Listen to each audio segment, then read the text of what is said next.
The last light in Miller's Hollow times. They say the old Miller house still glows at midnight, not from ghosts, but from a promise that was never broken. Asterisk. A long time ago, in a small valley tucked deep into the folds of eastern Kentucky, where the mountains rose like the weathered knuckles of an old miner's hands, and the morning fog clung to the hollows like a secret being whispered, there was a place called Miller's Hollow. It was the kind of place where everyone knew your name before you spoke it, where the smell of coal dust mixed with honeysuckle on summer evenings, and where the sound of the morning whistle from the Black Diamond mine could wake a soul from 3 miles away. The town sat in the crook of two ridges, protected on both sides by slopes covered in oak and hickory, their leaves turning gold and crimson each fall like the valley was catching fire with beauty one last time before the hard winter came. The people of Miller's Hollow were coal people. Their fathers had been coal people, and their fathers before them. They rose before dawn and returned after dusk, their faces streaked with black dust, their hands calloused and strong, their backs bent with the weight of the mountain pressing down on them day after day. But they were proud people too. They built their homes with their own hands, grew their own food in the rocky soil, and raised their children to know the value of hard work and the bond of family. On Sundays, the little white church at the end of Main Street would fill with voices, singing hymns that echoed off the hills. And on Saturday nights, you could hear fiddle music drifting from the community hall, where folks gathered to dance and forget, for a few hours, the darkness that waited for them come Monday morning. In the year 1923, when the story truly begins, there lived on the eastern edge of town a young woman named Eleanor Miller. She was 24 years old, with hair the color of chestnuts, fresh from their shells, and eyes that held the clear gray blue of a winter sky just before snow. Eleanor had grown up in that hollow, the daughter of James and Margaret Cooper, who ran the general store on Main Street. She had been a happy child, quick to laugh and quicker to help, the kind of girl who would stop to carry an old woman's groceries or spend her afternoons reading to the younger children who couldn't yet make sense of their letters. Eleanor had married Thomas Miller 3 years prior, in the spring of 1920, when the dogwoods were blooming white as wedding lace all through the hills. Thomas was a coal miner, like most of the men in the hollow, but he was different in ways that mattered. He had gentle hands despite their roughness, and a way of looking at Eleanor that made her feel like she was the only star in a vast night sky. He was tall and lean, with dark hair that fell across his forehead and a smile that came slow but stayed long. They had met at a church social when Eleanor was 19, and from the first moment Thomas had asked her to dance, stepping on her toes and apologizing with such earnest embarrassment that she had laughed until her sides hurt. She had known he was the man she would marry. Their house sat on a small rise at the edge of town, a simple 2-room cabin that Thomas had built himself with lumber milled from trees he'd felled on his father's property. It had a front porch that caught the evening breeze, a stone chimney that Thomas had laid with his own hands, and windows that looked out toward the mine entrance about 2 miles distant. Eleanor had made it a home, with curtains sewn from flour sacks she'd bleached and dyed a cheerful yellow, a quilt on their bed made from scraps of every dress she'd worn growing up, and wildflowers in a mason jar on the kitchen table that she replaced every few days with fresh blooms from the hillside. They had been happy, those 3 years. Thomas would leave before dawn, his lunch pail packed with biscuits and ham, and a slice of the apple pie Eleanor baked every Sunday. She would kiss him at the door, breathing in the smell of coal dust that never quite left his skin, and he would promise to be home by supper. And he always was. Every evening, Eleanor would watch from the porch as the miners came trudging up the road, their silhouettes black against the setting sun, and she would count them until she found Thomas's familiar gait, that slight hitch in his left leg from where a rock had fallen on it when he was 16. She would have the lamp lit in the window, a beacon to guide him home, and when he climbed those porch steps, he would gather her in his arms like he'd been gone for years instead of hours. But Eleanor, for all her goodness and her kindness, carried within her a flaw that she did not recognize, a small seed of darkness that would grow in the soil of grief and transform into something both terrible and beautiful. She was stubborn, not in the ordinary way that most people are stubborn, digging in their heels over small matters, but in a deep, bone-set way that made her unable to let go of anything once she'd decided to hold on to it. As a child, she had cried for days when her favorite doll's head had cracked, refusing to play with any other toy. As a young woman, she had memorized every word of a poem her grandmother had recited to her, unwilling to let even a syllable fade from memory. And when she loved someone, she held on to that love with a fierceness that was both her greatest strength and her greatest weakness. "You love too hard, Ellie," her mother had told her once, using the nickname only family used. They were sitting on the store's front porch, snapping green beans into a bowl, and Eleanor had been talking about Thomas, about how worried she got when he was late, about how she couldn't sleep if he was working the night shift. A heart can only hold so tight before it starts to hurt itself. "I can't help how I love Mama," Eleanor had replied, her hands moving steadily through the beans. "And I won't apologize for it neither." Her mother had looked at her with sad, knowing eyes. "I'm not asking you to apologize, child. I'm just saying that sometimes loving means learning when to let go, when to trust that what you love will come back to you, or if it don't, that you'll find a way to go on." But Eleanor had shaken her head, dismissing the words as the kind of philosophical meandering old people engaged in when they'd forgotten what it felt like to love with the whole of their being. She was young, and Thomas was hers, and nothing in the world could convince her that there would ever come a day when she would need to learn to let him go. The days in Miller's Hollow followed their rhythms like the seasons, each one, much like the last, marked by the whistle of the mine and the cycles of work and rest. Eleanor would wake before dawn to make Thomas's breakfast, thick slices of fried bread and eggs from the chickens they kept in the yard. They would eat together in the warm glow of the kerosene lamp, not talking much because it was too early for words, but comfortable in the silence that comes from knowing someone so well that conversation becomes optional. Thomas would kiss her goodbye, and Eleanor would stand at the door and watch him walk down the road toward the mine, his lunch pail swinging at his side, until he disappeared around the bend where the road curved toward the valley floor. Then her day would begin. She would feed the chickens and collect their eggs, weed the small vegetable garden where she grew tomatoes and beans and squash, wash the clothes in the big tin tub on the back porch, scrubbing Thomas's work shirts until her knuckles were raw. In the afternoons, she would often walk down to her parents' store to help with inventory or to visit with the other young women of the town. They would sit on the store's porch, mending clothes or shelling peas, and talk about their husbands and their children and their dreams for the future. "My John says he's going to save up enough to buy us a plot of land up on the ridge," her friend Martha would say, her hands never stopping their work. "Says he wants to build me a real house, with a parlor and everything."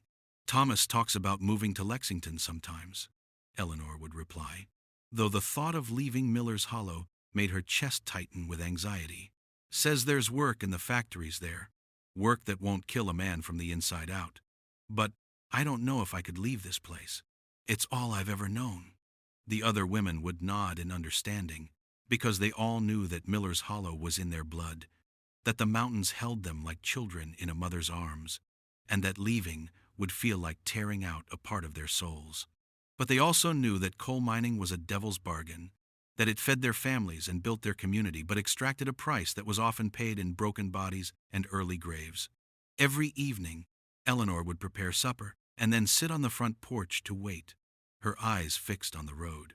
She would light the kerosene lamp and place it in the front window, a ritual that had begun on their wedding night when Thomas had told her that he wanted to always see their light when he came home, to know that she was waiting for him. It was a small thing, that lamp, but it meant everything to both of them. It was promise and hope and home, all contained in one flickering flame. And every evening, Thomas would come home.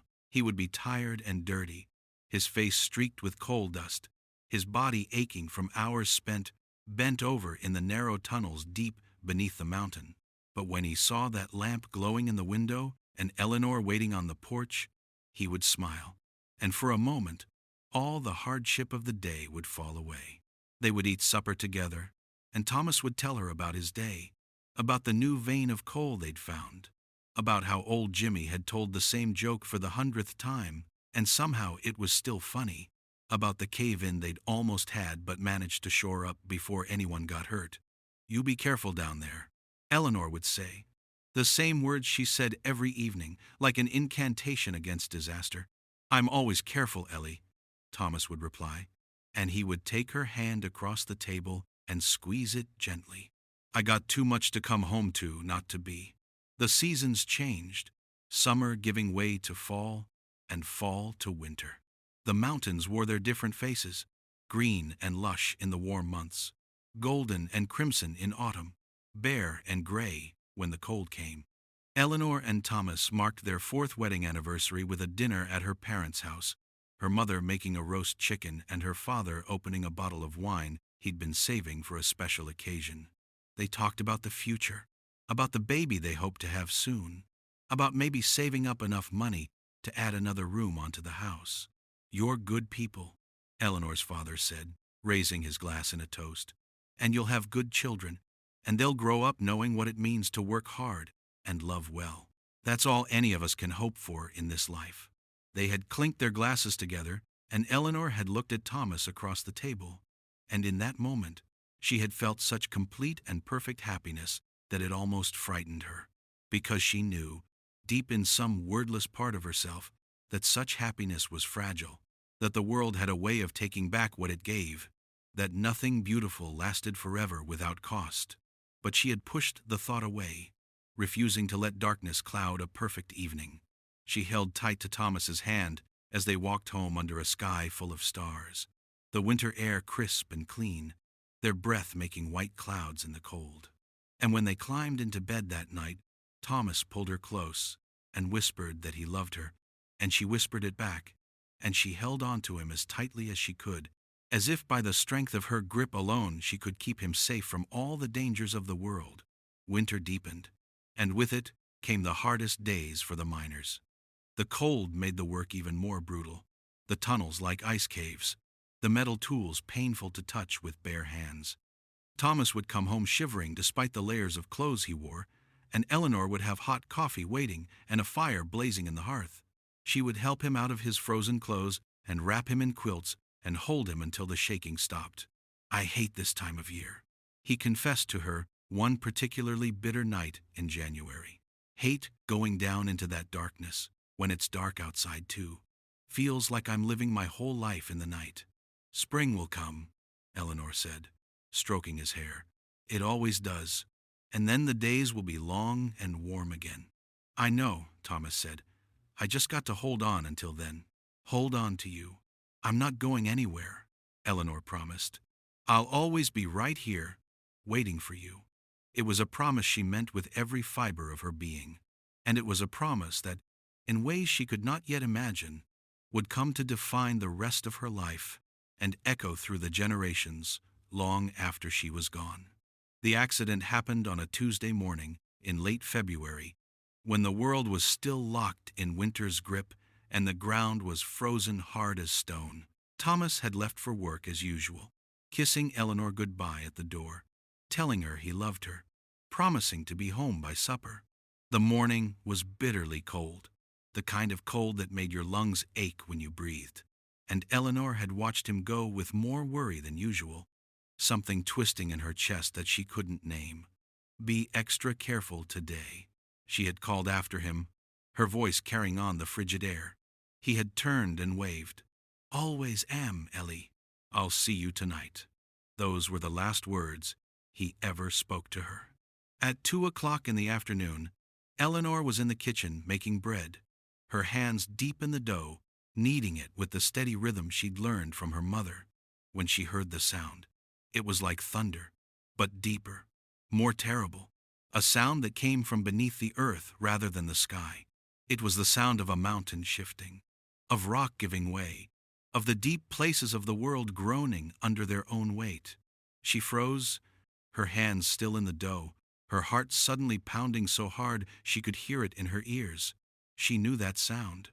Every person in Miller's Hollow knew that sound. It was the sound of a cave-in at the mine. The whistle began to blow a moment later. Not the steady morning signal, but a frantic, repeating blast that meant emergency, that meant men were trapped, that meant wives should come running.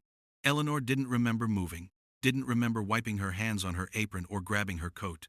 She only remembered running down the road toward the mine, her breath coming in gasps that tore at her throat, her shoes slipping on the frozen ground.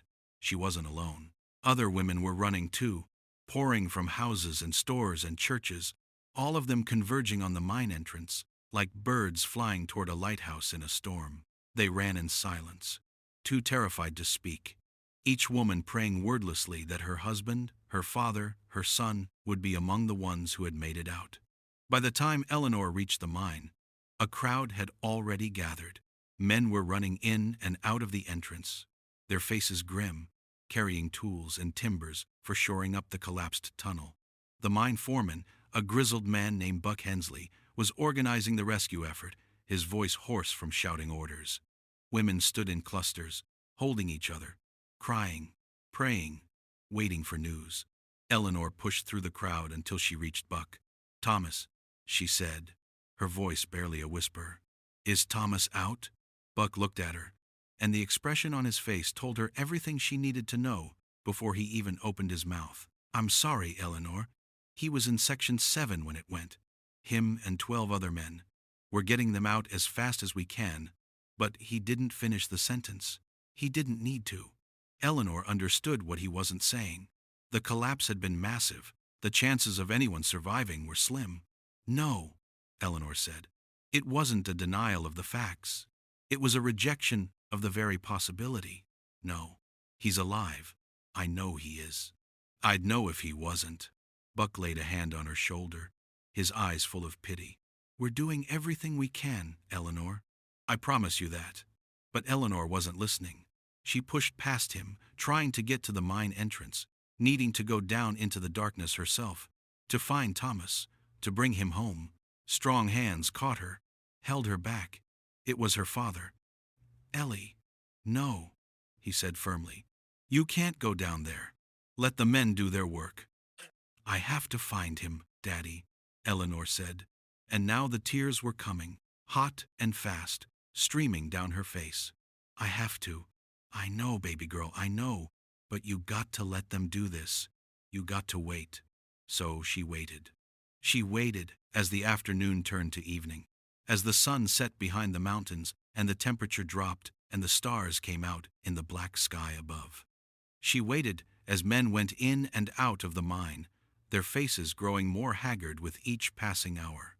She waited as, one by one, bodies were brought out on stretchers, covered with blankets, and carried to the community hall that had been turned into a makeshift morgue. She waited as midnight came and went, and as the first gray light of dawn began to touch the eastern sky, she waited as they brought out the last of the men, 13 bodies in total, 13 souls who had gone down into the earth that morning and would never see the sun again. And when they carried Thomas Miller out on a stretcher, his face peaceful as if he were sleeping, Eleanor's world shattered into pieces that would never quite fit back together again. They tried to pull her away, but she fought them, falling to her knees beside the stretcher, her hands grasping at Thomas's cold ones, as if by sheer force of will she could pull him back from wherever he had gone. "No," she kept saying, over and over. "No, no, no, you promised you'd come home. But the dead don't keep promises." And Thomas Miller lay still and silent beneath the gray dawn sky. Her mother and father eventually got her home, half carrying her up the road to the little house on the rise, the house that Thomas had built with his own hands, the house that was now a monument to everything she had lost. They put her to bed and sat with her as she cried until she had no tears left, until her body was empty and hollow and the sun was high in the sky. The funeral was held 3 days later, on a Friday afternoon when a light snow was falling, dusting the mountains with white like a blessing or a shroud. All of Miller's Hollow came, filling the little white church to overflowing, spilling out onto the lawn. 13 coffins stood at the front of the church. 13 families sat in the front pews, united in their grief. The preacher spoke about God's plan and eternal rest, and the valley of the shadow of death, but Eleanor heard none of it. She sat between her mother and father, staring at Thomas's coffin, thinking about how small it seemed, how insufficient to hold all that he had been. They buried him in the cemetery on the hill, under an oak tree that would shade his grave in summer and drop its golden leaves on it in fall. Eleanor stood at the graveside as they lowered the coffin into the ground, and she wanted to throw herself in after it, to refuse to let them cover him with earth, to insist that this couldn't be the ending of their story. But she stood still and silent, her face like stone, while her mother held her hand so tightly that her fingers went numb. After the funeral, people came to the house. They brought food and firewood and empty condolences that meant nothing. They hugged her and told her they were praying for her, and said that time would heal all wounds. Eleanor nodded and thanked them and waited for them all to leave so she could be alone with her grief. When the last visitor had gone and her parents had reluctantly returned to their own home, Eleanor walked through the empty house, touching the things that Thomas had touched, breathing in the air that still seemed to hold some trace of him. She found one of his shirts hanging on a peg by the door, and she held it to her face and breathed deeply, and for a moment she could almost believe he was still there. That night, as darkness fell and the temperature dropped, Eleanor did something that would become the defining act of her life. She lit the kerosene lamp, the same one she had lit every evening for 4 years, and she placed it in the front window. "I'm waiting for you, Thomas," she whispered to the empty room, "just like I always have, just like I always will." And she sat down in her chair on the porch, wrapped in a quilt, and waited for her husband to come home. The days passed, and then the weeks, and Eleanor's vigil continued. Every evening, as the sun set behind the mountains, she would light the lamp and place it in the window. Every evening, she would sit on the porch and watch the road, her eyes fixed on the spot where Thomas would have appeared, coming home from the mine. Her parents came to see her, worried about her state of mind. "Ellie," her mother said gently, sitting beside her on the porch, "he's not coming home, sweetheart. You have to accept that." "I know he's dead, Mama," Eleanor said, her voice flat and distant. "I'm not crazy. I saw them bury him, but I made him a promise. I told him I'd always be here, waiting for him. I told him I'd always have the light on so he could find his way home. A promise is a promise, even if the person you made it to is gone. But you're killing yourself with this grief," her father said. "You're not eating. You're not sleeping. You're just sitting here night after night, waiting for something that can't happen." "Maybe so," Eleanor said, "but it's my grief, and I'll carry it how I see fit." They tried to reason with her, but Eleanor was as immovable as the mountains themselves. Her stubbornness, that deep-set refusal to let go of anything she loved, had transformed in the crucible of grief into something harder than stone. She would keep her promise. She would wait for Thomas, and no one could convince her otherwise. The other women of Miller's Hollow, those who had also lost husbands and fathers and sons in the cave-in, handled their grief in different ways. Some threw themselves into raising their children, finding purpose in the daily tasks of survival. Others remarried within a year, choosing practical security over the luxury of prolonged mourning. A few left the hollow entirely, unable to bear the constant reminder of what they had lost. But Eleanor stayed, and she waited, and she kept the lamp burning. As winter gave way to spring, and spring to summer, Eleanor's ritual became a fixture of the town.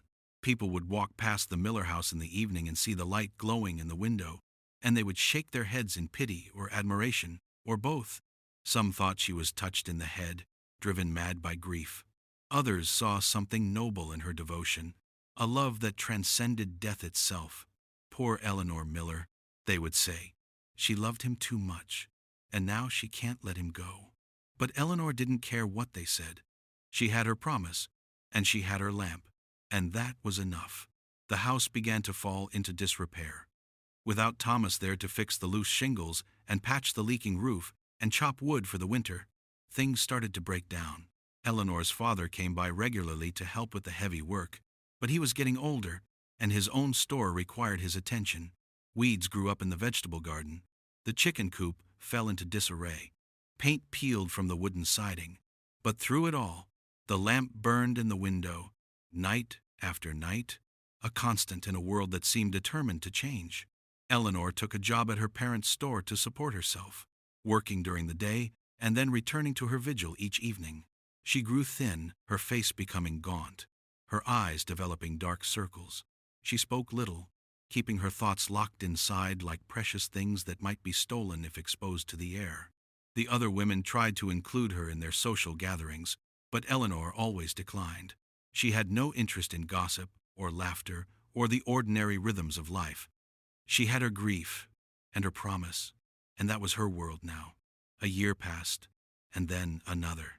The other widows of the cave-in had moved on with their lives, but Eleanor remained frozen in time, trapped in that moment when she had kissed Thomas goodbye at the door and watched him walk down the road. Every evening, she lit the lamp. Every evening, she waited on the porch. And every night, Thomas did not come home. People began to worry about her health, about her sanity. The preacher came to visit, bringing passages from Scripture about the importance of accepting God's will and finding peace in faith. Eleanor listened politely and then went back to her vigil. The doctor came, prescribing tonics and rest, and suggesting that perhaps she should consider moving away from Miller's Hollow, starting fresh somewhere else. Eleanor thanked him for his concern and then lit the lamp again that evening. "You can't bring him back, Eleanor," the doctor said gently. "No amount of waiting will change what happened." "I know," Eleanor said simply, "but I can keep my promise. That's something, at least." In the winter of 1926, 3 years after Thomas's death, a terrible snowstorm hit Miller's Hollow. It snowed for 3 days straight, the wind howling down from the mountains like the voice of something ancient and angry. The temperature dropped so low that water froze in the pipes and livestock died in their barns. The whole town hunkered down, stoking their fires and praying for the storm to pass. Eleanor's father came to her house, struggling through waist-deep snow, to bring her supplies and to beg her to come stay with them until the storm was over. "The house is too cold, Ellie," he said, his voice muffled by the scarf wrapped around his face. "You don't have enough wood for the fire. You'll freeze to death out here." But Eleanor shook her head. "I can't leave," she said. "What if he comes home and I'm not here? What if he sees the light is out?" "Ellie, please," her father said, and there were tears in his eyes. "He's gone. He's been gone for 3 years. You have to let him go." "I can't, Daddy," Eleanor said, and her voice broke on the words. "Don't you see? This lamp, this waiting, it's all I have left of him. If I let go of this, then he's really gone, and I can't bear that. I can't bear a world where he's completely gone." Her father looked at her for a long moment, and then he pulled her into his arms and held her while she cried, the first tears she had shed since the funeral. "Oh, my baby girl," he whispered. "My poor, stubborn baby girl." But even after that moment of weakness, Eleanor would not leave the house. Her father brought her all the wood he could carry and made sure her pantry was stocked, and then he trudged back through the snow, looking back over his shoulder at the little house where a single lamp burned in the window, a tiny point of light in a world of white. The storm lasted 3 days, and for 3 days, Eleanor kept the lamp burning. She burned furniture when the wood ran out, feeding chair legs and table planks into the fire to keep the flame alive. She wrapped herself in every quilt and blanket she owned and sat by the window, watching the snow fall, waiting for a figure that would never appear. On the 3rd night, when the storm was at its worst and the wind was screaming like a living thing, Eleanor fell asleep in her chair by the window. She dreamed of Thomas, so vivid and real that she could smell the coal dust on his clothes and feel the warmth of his hands. He was standing at the edge of the porch, looking up at the lighted window, and he was smiling. "You kept your promise, Ellie," he said in her dream. "You kept the light burning." "I'll always keep it burning," Eleanor said. "As long as I live, that light will be in the window." Thomas's smile faded then, and he looked at her with such sadness that it broke her heart all over again. "But what about your life, love? You can't spend all your days waiting for a dead man. "You're not just a dead man," Eleanor said fiercely. "You're my husband. You're the only person I ever loved. And if waiting for you is all I can do, then that's what I'll do." "That's not what I want for you," Thomas said. "I want you to live. I want you to be happy. I want you to find joy again." "I can't," Eleanor whispered. "I don't know how." Thomas reached out as if to touch her face, but his hand passed through her like smoke. "Then learn," he said. "Learn to let me go, Ellie. Learn to remember me with love instead of grief. Learn that keeping a promise doesn't mean destroying yourself."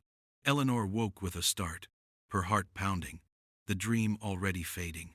The storm had passed, and the first light of dawn was breaking over the mountains, turning the snow-covered world into something beautiful and clean. The lamp was still burning in the window, its flame steady and strong. She sat there for a long time, thinking about the dream, wondering if it had been just her own mind speaking to her, or if Thomas had somehow reached across the divide between life and death to give her a message. Either way, she couldn't heed it. She had made a promise, and Eleanor Miller did not break promises. The years continued to pass, measured out in the lighting of lamps and the changing of seasons. Eleanor grew older, her chestnut hair fading to gray, her body becoming bent and fragile. Her parents passed away, her father first and then her mother 2 years later, and Eleanor found herself truly alone in the world. She inherited the general store but sold it to a young couple from Lexington, having no interest in running a business. The money from the sale was enough to live on modestly, to buy kerosene for the lamp and food for her table. The town changed around her. Young people left for jobs in the cities, and new families moved in. The Black Diamond Mine closed in 1934, finally exhausted of coal, and many of the miners' families moved away. Miller's Hollow shrank, becoming a sleepy backwater where nothing much happened, and time seemed to move more slowly than in the rest of the world. But through all the changes, Eleanor Miller's lamp continued to burn. It became a local legend. That light in the window of the old Miller house. Parents would point it out to their children as they passed by in the evening. "See that light?" they would say. "That's Eleanor Miller's lamp. She's been lighting it for her dead husband for 20 years now. Some say she's crazy. Some say she's the most devoted woman who ever lived. But either way, that light never goes out." Travelers passing through Miller's Hollow would ask about the light, and the locals would tell the story of Thomas Miller and the cave-in and the wife who refused to stop waiting. Some found it romantic, others found it tragic. But everyone agreed it was a testament to something, whether to love or to stubbornness or to the human capacity for holding on to grief. No one could quite say. Eleanor herself rarely spoke to anyone about it anymore. She had become something of a recluse, venturing out only for necessities and spending her days and nights in the little house on the rise, always with the lamp burning in the window when darkness fell. She was no longer angry about her situation, no longer actively grieving in the raw, wounded way she had in those first years. Instead, she had settled into a kind of peaceful melancholy, an acceptance of the life she had chosen for herself. She was 62 years old when the doctor told her she was dying. "Cancer," he said, though he couldn't be sure without sending her to a hospital in Lexington for tests. Eleanor declined. She knew what was wrong with her body, could feel the weight and wrongness of it growing inside her like a dark flower. And she knew she didn't want to spend her last days in a sterile hospital room surrounded by strangers. She wanted to die in her home, in the house that Thomas had built, with the lamp burning in the window. "How long do I have?" she asked the doctor. 6 months, maybe, he said. "Maybe less." "I'm sorry, Eleanor." "Don't be," Eleanor said. "I've been waiting to die since the day Thomas did. I'm ready now." The word spread through Miller's Hollow that Eleanor Miller was dying. And suddenly, the town that had left her mostly alone for 40 years decided it needed to pay attention. Women came to bring food and to clean the house. The preacher came to offer spiritual comfort and to suggest she make peace with the Lord. Old friends from childhood, the few who were still alive, came to sit with her and reminisce about the days before the cave-in, before everything changed. Eleanor accepted their visits with grace, but without enthusiasm. She answered their questions and thanked them for their kindness, and waited for them to leave so she could return to her vigil. Because even now, even dying, she still lit the lamp every evening and placed it in the window. Some habits, some promises, are too deeply ingrained to break even when death is knocking at the door. It was her friend Martha, now a grandmother herself, who finally asked the question everyone had been wondering for decades. They were sitting on the porch on a warm September evening, watching the sun set behind the mountains, the lamp already burning in the window behind them. "Ellie," Martha said gently, "do you ever regret it? All these years, waiting for him?" Eleanor was quiet for a long time, and Martha thought perhaps she wasn't going to answer. But then Eleanor spoke, her voice soft but clear. "Regret is a strange word," she said. "Do I wish Thomas hadn't died every day of my life? Do I wish I could have moved on the way everyone wanted me to? Sometimes. But do I regret keeping my promise to him? No, never that." "But you gave up so much," Martha said. "You could have remarried, could have had children, could have lived a full life instead of spending it all in mourning." "Who's to say I didn't live a full life?" Eleanor asked. "Maybe fullness isn't measured in the number of things you do or people you love, but in the depth of one thing done completely, one love, honored absolutely. I loved Thomas Miller with everything I had, and when he died, I couldn't just stop. That love didn't have anywhere to go except into this, into keeping my word, into making sure he wasn't forgotten, into proving that some things are stronger than death." Martha wiped tears from her eyes. "You really believe that?" "I have to," Eleanor said simply. "It's the only way any of this makes sense." The autumn deepened, and Eleanor grew weaker. She could no longer tend to the house or even cook for herself, and a rotation of women from the town took turns coming to care for her. They would arrive in the morning and leave in the evening, and every single one of them, before they left, would make sure the lamp was filled with kerosene and ready to be lit when darkness fell. "I know it's important to you," they would say, and Eleanor would nod, grateful that they understood, or at least pretended to. On a cold October night, when the first frost had come and the mountains were aflame with autumn colors, Eleanor lay in her bed, struggling to breathe. The doctor had been that morning and had told the women watching over her that it would be soon, perhaps that very night. Word had spread through town, and people had been stopping by all day to pay their respects, to say goodbye to a woman who had become, in her strange way, a symbol of the town itself, stubborn, enduring, faithful to the point of destruction.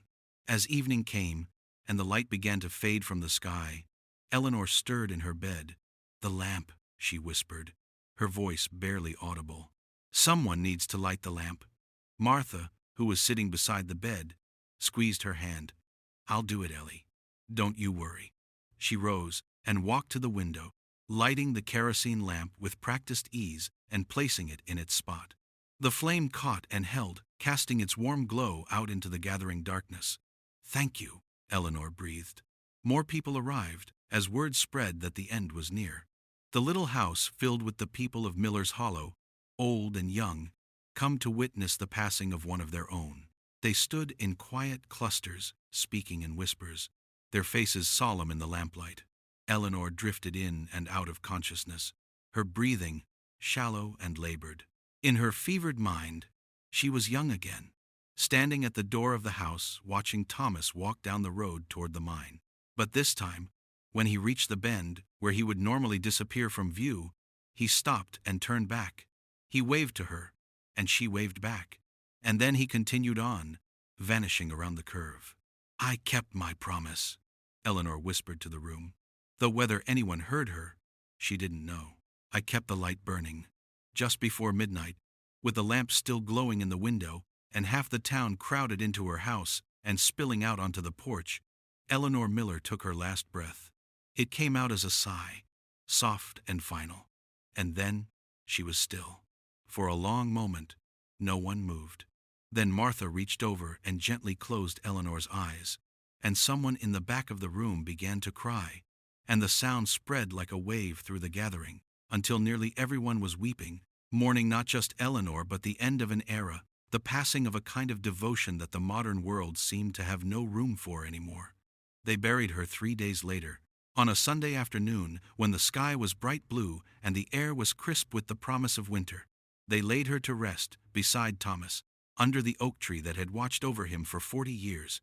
The whole town came to the funeral, and people drove in from surrounding counties, drawn by the story of the woman who had waited her entire life for her dead husband to come home. The preacher spoke about love and faith and the strength of the human spirit. He spoke about how Eleanor Miller had shown them all what it meant to keep a promise, to honor a commitment, even when the world said it was foolish to do so. He spoke about how her lamp had become a beacon not just for Thomas, but for everyone who had ever felt lost or alone or in need of a light to guide them home. And when they lowered her coffin into the ground, when they scattered dirt over it and laid flowers on the fresh grave, there was a sense among everyone present that something important had ended, that Miller's Hollow would never quite be the same without Eleanor Miller and her lamp. But here's where the story takes a turn, where it moves from tragedy into something else entirely, something that might be called magic if magic didn't sound so frivolous for what actually happened. The night after Eleanor's funeral, a strange thing occurred. The house sat empty on its rise at the edge of town, dark and silent, for the first time in 40 years. No lamp burned in the window. No one kept vigil on the porch. The townspeople had discussed what to do with the property. Eleanor had no living relatives, and her will had left everything to the church, but no decisions had been made yet. Around midnight, old Samuel Hawkins, who lived down the road and was walking home from visiting a sick friend, happened to glance up at the Miller house, and there, in the front window, was a light. Not the warm, steady glow of a kerosene lamp, but something softer, more ethereal, like moonlight concentrated into a single point. Samuel stopped in the middle of the road, his heart hammering. The house was supposed to be empty, locked. No one should be there. He stood watching for several minutes, trying to decide if his old eyes were playing tricks on him, if perhaps the moon was reflecting off the glass in some unusual way. But the more he watched, the more certain he became that there was a light in that window, a light that had no earthly source. He went home and told his wife, who thought he'd been drinking. But the next night, other people saw it too. A light in the window of the empty Miller house, appearing right around midnight, glowing until dawn, and then vanishing with the sunrise. Word spread quickly. Within a week, people were gathering at night to watch the phenomenon, standing in clusters on the road, pointing and whispering. Some were frightened, thinking it was a ghost or some kind of supernatural occurrence. Others were awed, believing it was a sign from God or from Eleanor herself. A few skeptics insisted there had to be a rational explanation, someone breaking in to light a candle as a prank, or some kind of natural phenomenon they didn't understand. The sheriff went to investigate, bringing 2 deputies with him. They searched the house thoroughly, looking for any evidence of intruders or hidden light sources, or anything that might explain what people were seeing. They found nothing. The house was empty, dusty, untouched. The lamp that Eleanor had used for 40 years still sat in the window, but it was cold and dry, hadn't held oil in days. Yet that night, at midnight, the light appeared again. The sheriff saw it himself, standing in the front yard, watching as a soft glow began to emanate from the window, growing stronger until it looked almost like a star had fallen and gotten caught behind the glass. "Well, I'll be damned," he muttered. The story reached the newspapers in Lexington and Louisville, and reporters came to Miller's Hollow to investigate the mysterious light. They took photographs, though none of them ever seemed to capture the glow quite right in pictures. It looked like nothing more than a smudge or a trick of the exposure. They interviewed townspeople and spiritualists and scientists. Some said it was swamp gas or phosphorescence. Others claimed it was a miracle. But no one could prove anything, one way or another. The house remained empty. No one wanted to buy it or live in it, not with the strange light appearing every night. And eventually, the town council decided to leave it as it was, a kind of memorial to Eleanor Miller. They boarded up the doors to keep vandals out, but left the windows intact so that the light, if it was going to appear, could be seen. And it did appear. Night after night, year after year. the light continued to glow in the window of the Miller house. It became a tourist attraction of sorts, with people driving from all over to see it. Some came out of curiosity, others seeking some kind of spiritual experience, still others just wanting to witness something they couldn't explain in a world that seemed to have an explanation for everything. But the most remarkable thing about the light wasn't just that it appeared, but what it seemed to do for people who saw it. Stories began to circulate about travelers who had been lost on the mountain roads at night and had seen the light and followed it back to safety. About people going through dark times in their lives, who had come to stand before the Miller house and had felt, somehow, that they could go on, that they could find their way through whatever they were facing. A young woman named Sarah Patterson, who had lost her husband in the Second World War and had driven to Miller's Hollow contemplating suicide, stood in front of the house one night and watched the light glow in the window. She later wrote in her diary that she had felt, in that moment, that someone understood her grief, that she wasn't alone in her suffering, and that if Eleanor Miller could survive 40 years of waiting and still keep her promise, then perhaps Sarah could survive too. She drove home that night and got help, and went on to live a long and meaningful life. A man named Jacob Reese, who had been estranged from his dying father for 20 years over a bitter argument, came to see the light and was struck by the thought that Eleanor had spent 40 years honoring a love that had ended, while he was letting a living relationship die over pride and stubbornness. He went home and reconciled with his father 2 days before the old man passed away. Story after story like this emerged over the years. Accounts of people whose lives had been changed by witnessing the light in the window of the Miller house. It became known as a place of healing, of hope, of second chances. People said that if you came to the house with an honest heart and an open spirit, you might find what you were looking for. Not answers, perhaps, but something equally valuable. The strength to keep going, the courage to hold on, the faith that love and devotion mattered, even in a world that often seemed cruel and arbitrary. The decades passed. The 1,940 seconds gave way to the 50 seconds, and the 50 seconds to the 60 seconds. Miller's Hollow continued to change, evolving from a coal mining town to a tourist destination, the kind of place where antique shops and bed and breakfasts replaced company stores and boarding houses. But through all the changes, the light in the Miller house remained constant, appearing every night at midnight, glowing until dawn, never failing, never fading. Scientists came periodically to study the phenomenon. They brought equipment to measure electromagnetic fields and thermal signatures and all manner of things that might explain a light appearing in an empty house. They never found anything conclusive. The most they could say was that yes, there was definitely a visible light, and no, they couldn't determine its source. Some speculated about bioluminescence or rare atmospheric conditions. Others admitted, with varying degrees of discomfort, that they simply didn't know. A young graduate student in folklore named David Brennan came to Miller's Hollow in 1968 to write his dissertation on the Eleanor Miller legend. He spent 6 months in the town, interviewing old-timers who remembered Eleanor, collecting stories about the light, documenting the various theories about what it might be. He was skeptical at first, assuming there had to be a rational explanation that everyone had simply overlooked. But the more time he spent in Miller's Hollow, the more he began to feel that perhaps rationality wasn't the right lens through which to view what was happening. He interviewed dozens of people who claimed the light had helped them in some way, had guided them home, had given them hope, had inspired them to make changes in their lives. Their stories were too consistent, too heartfelt to dismiss as mere superstition or wishful thinking. One night, David sat on the porch of his rented room, looking across the valley at the Miller house on its rise. He had just received word that his marriage was falling apart, that his wife wanted a divorce, and he was feeling lost and hopeless in a way he'd never experienced before. As midnight approached, he watched the light appear in the window of the old house, that soft, impossible glow that shouldn't exist but did.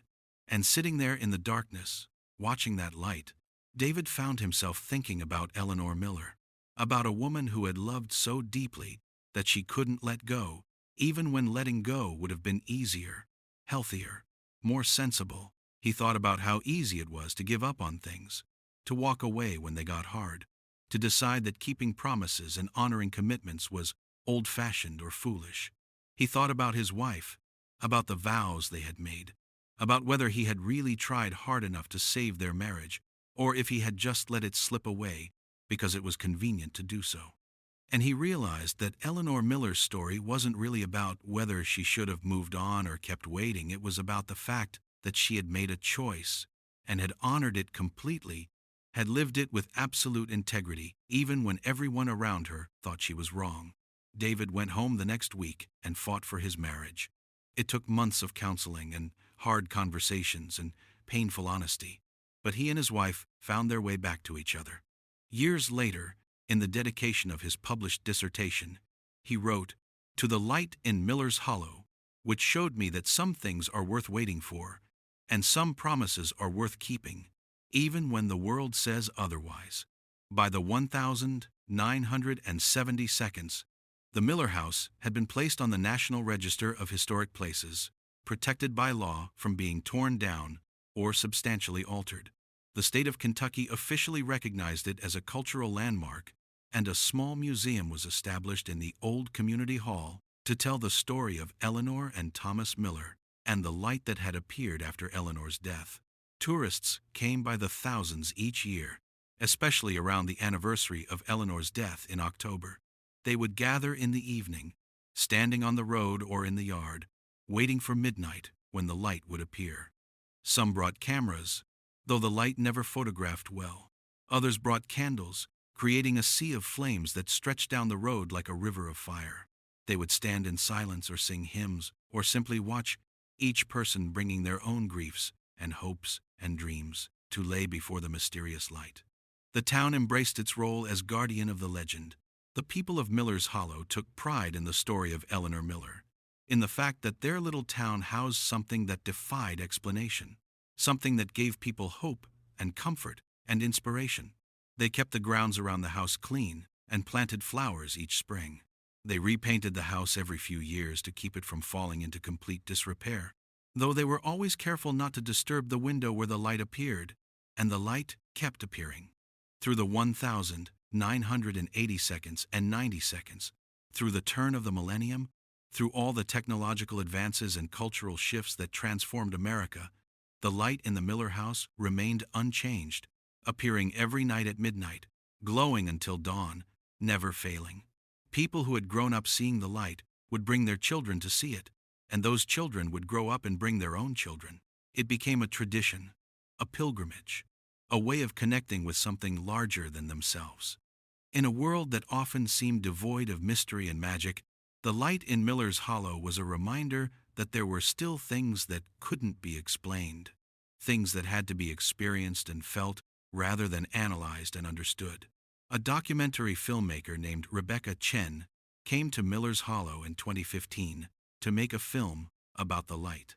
She was young and ambitious, certain that with modern technology and investigative techniques, she could finally solve the mystery that had eluded everyone for 70 years. She brought thermal cameras and motion sensors and all manner of equipment. She interviewed scientists and skeptics and believers. She spent 3 months documenting every aspect of the phenomenon. In the end, her film wasn't about solving the mystery at all. It became instead a meditation on faith and love and the human need to believe in something beyond the material world. The final scene showed Rebecca standing in front of the Miller house at midnight, watching the light appear, and admitting on camera that she had no explanation for what she was seeing, but that somehow that was okay. Some things, she realized, didn't need to be explained. Some things just needed to be witnessed and honored and allowed to remain mysterious. The film won several awards and brought even more visitors to Miller's Hollow. The town, which by then had a population of fewer than 1,000 people, found itself struggling to accommodate the influx of tourists. They built a small parking area near the Miller house and installed benches where people could sit and watch. They created a walking trail that led up to the cemetery on the hill where Eleanor and Thomas were buried, and people would often leave flowers or notes on their graves. thanking them for their story, for their example, for the hope they had given. On the 100th anniversary of the mine collapse, in February 2023, the town held a memorial service. They gathered at the cemetery to honor not just Thomas and the 12 other men who had died that day, but Eleanor too, whose life had been both destroyed and defined by that tragedy. The mayor gave a speech about resilience and devotion and the power of love to transcend death. A children's choir sang hymns. And as night fell and the crowd made their way down the hill to stand before the Miller house, they did so in silence, each person carrying their own understanding of what the light meant. At midnight, it appeared, as it always did, that soft, impossible glow in the window. And standing there in the cold February night, surrounded by hundreds of people all watching the same inexplicable phenomenon, there was a sense of connection, of shared witness to something profound. An old woman named Margaret Hayes, who was 96 years old and had been born in Miller's Hollow the year after Eleanor died, stood at the front of the crowd, wrapped in a thick coat, her daughter supporting her arm. She had been coming to see the light her entire life, had brought her children and grandchildren and great-grandchildren to see it. Someone asked her what she thought the light really was. Margaret was quiet for a long moment, her eyes fixed on the glowing window. Then she said, "I think it's exactly what everyone says it is. It's Eleanor keeping her promise. She said she'd always have the light burning so Thomas could find his way home. And just because she died doesn't mean the promise died with her. Some things are stronger than death. Some loves don't end just because the people loving are gone." "But Thomas has been dead for 100 years, someone said. "Even Eleanor has been gone for 70. What's the point of keeping a light burning for someone who's never going to see it?" Margaret smiled, a gentle expression that held a lifetime of wisdom. "Maybe the point isn't whether he sees it or not. Maybe the point is that she promised, and the promise was kept. Maybe the point is that all of us, standing here looking at that light, are reminded that devotion matters, that keeping your word matters, that loving someone with your whole heart matters, especially if that love costs you everything." She paused, looking around at the crowd. "And maybe," she continued, "the light isn't just for Thomas anymore. Maybe it's for all of us, for everyone who's ever lost someone they loved, for everyone who's ever felt lost and needed something to guide them home, for everyone who's ever wondered if love is strong enough to survive the worst things life can throw at it. That light says yes. Yes, it is. Yes, it does. Yes, it's worth it." The crowd was silent, absorbing her words, and as they stood there in the cold night air, watching the soft glow in the window of the old Miller house, many of them felt something shift inside themselves, felt some burden lift, or some hope kindle, or some understanding dawn. A teenage boy who had been contemplating dropping out of school decided to stick it out. A middle-aged woman who had been planning to leave her husband decided to try one more time to make their marriage work. An old man who had been estranged from his sister for 30 years decided to call her the next day. A young mother who had been overwhelmed by the demands of parenting felt a sudden surge of strength, a reminder that what she was doing mattered, that the love she poured into her children would echo through generations, just as Eleanor's love had echoed through a century. These moments of decision, of transformation, happened quietly, privately, in the hearts of people standing in the darkness watching a light they couldn't explain. And this, perhaps more than anything else, was the true legacy of Eleanor Miller. Not the light itself, but what the light inspired in those who witnessed it. As the years continued to roll forward, as technology advanced and the world changed in ways that would have been unimaginable to Eleanor and Thomas, the light remained. It became a symbol not just of one woman's devotion, but of the enduring power of promises kept, of love that refuses to die, of faith in the face of loss. Graduate students wrote dissertations about it. Poets composed verses inspired by it. Artists painted it, though none ever quite captured the quality of the light, that soft, gentle glow that seemed to come from everywhere and nowhere at once. Philosophers debated what it meant. what it said about the nature of consciousness and existence, and whether there was anything beyond the physical world we could see and touch. But for the people of Miller's Hollow, and for the thousands of visitors who came each year to witness the light, the meaning was simpler and more profound. It was a reminder that love matters, that devotion matters, that keeping your promises matters, even when, especially when keeping them, costs you everything. In 2024, a young woman named Emma Wilson came to Miller's Hollow. She was 24 years old, the same age Eleanor had been when Thomas died, and she was struggling with her own grief. Her fiancé had been killed in a car accident 3 months before their wedding, and Emma had been drowning in sorrow, unable to see a way forward, unable to imagine a life without the man she had planned to spend forever with. She had heard about the light in Miller's Hollow from a friend, who had suggested that maybe seeing it would help, though neither of them could articulate exactly how or why. So Emma had driven the 6 hours from her home in Tennessee, arriving in the Little Kentucky Valley on a Tuesday evening in November, when the trees were bare and the air was cold, and the mountains looked like sleeping giants against the darkening sky. She checked into a bed and breakfast run by a kind older couple who told her the story of Eleanor. Thomas, though Emma already knew it from her research online, she ate dinner alone in her room, picking at the food without really tasting it, and then walked through the darkening town toward the rise where the Miller house sat. There were already a few people gathered when she arrived, standing quietly in the yard or sitting on the benches that had been installed for visitors. Emma found a spot and sat down, pulling her coat tight against the cold, and waited. At midnight, the light appeared. Emma watched it bloom in the window, that soft, impossible glow, and felt something break open inside her chest. She began to cry, tears streaming down her face, her body shaking with sobs that came from somewhere deep and primal. She cried for her lost love, for the future that would never be, for the unfairness of a world that could take someone so young and vital and leave her alone and broken. But as she cried, watching that steady light, she began to feel something else too. Not peace exactly, and not comfort, but something like recognition. Eleanor Miller had lost her love too. Eleanor Miller had been exactly where Emma was now, young, bereft, unable to see a path forward. And Eleanor had found a way to go on. Maybe not the healthiest way, maybe not the way anyone would recommend, but a way nonetheless. She had taken her grief and her love and her stubbornness and had forged them into something that had lasted 100 years, something that still gave hope to people a century after it began. Emma sat there until dawn, watching the light gradually fade as the sun rose over the mountains. And when she finally stood to leave, her legs stiff from sitting so long in the cold, she felt different. Not healed, grief doesn't work that way, but changed.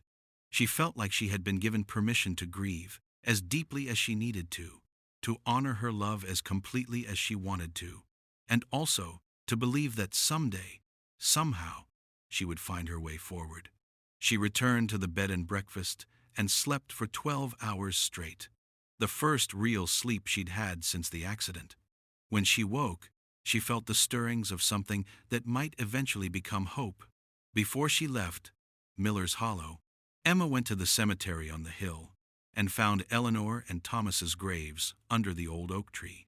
Someone had recently left fresh flowers, daisies, and black-eyed Susans, simple and cheerful. Emma knelt beside Eleanor's headstone, which bore a simple inscription: Eleanor Cooper Miller, 1899 to 1961. She kept her promise.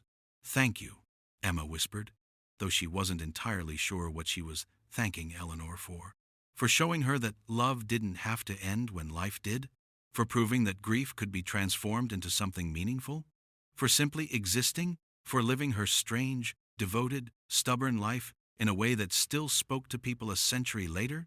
Maybe it was all of those things, or none of them, or something else entirely that Emma didn't have words for, but she felt grateful nonetheless, connected across time to a woman she had never met, but whose story had somehow become intertwined with her own. Emma went home and slowly, painfully, began to rebuild her life. She started going to a grief support group. She returned to work.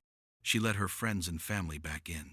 And on difficult days, when the grief felt like it might swallow her whole, she would think about the light in the window of the Miller house, about Eleanor's 40-year vigil, about the way devotion can become its own form of strength.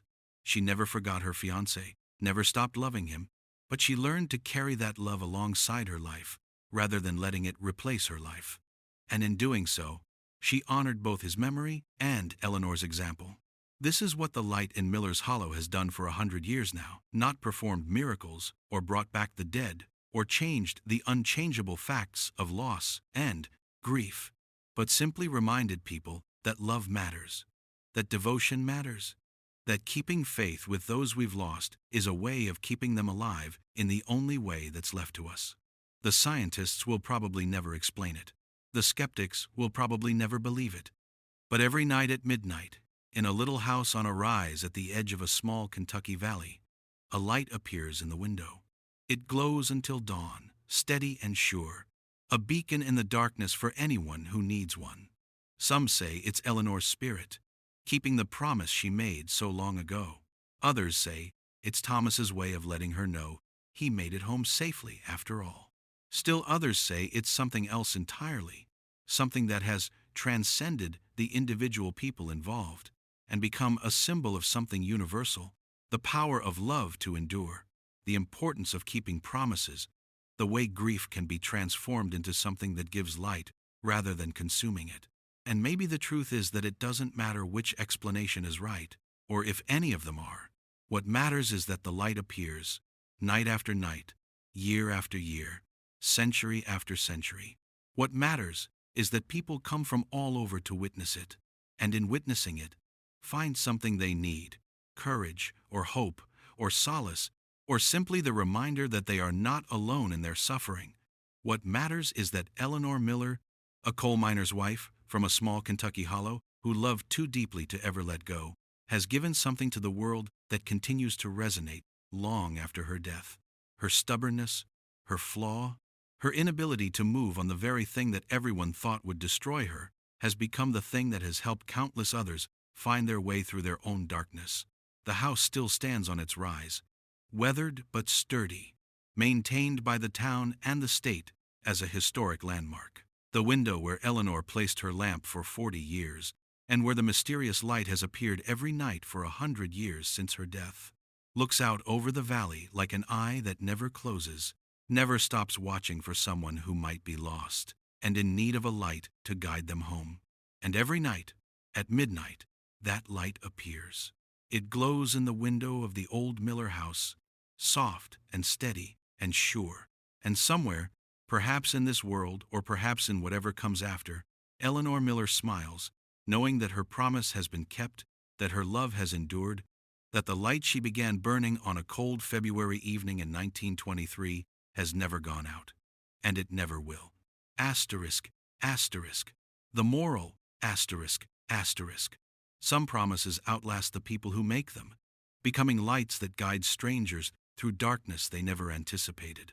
Devotion, even when it appears as stubbornness, even when it costs everything, can transform grief into a gift that echoes through generations. The heart that refuses to let go may seem broken to the world, but in its steadfast keeping of faith, it becomes a beacon proving that love, when tended with absolute devotion, does not die with the beloved, but transforms into something larger than two people, something that belongs to everyone who has ever lost, ever grieved, ever needed to believe that faithfulness matters in a world that often forgets. A lamp lit for one may become a lighthouse for many. The promise you keep in darkness may be the light another needs to find their way home.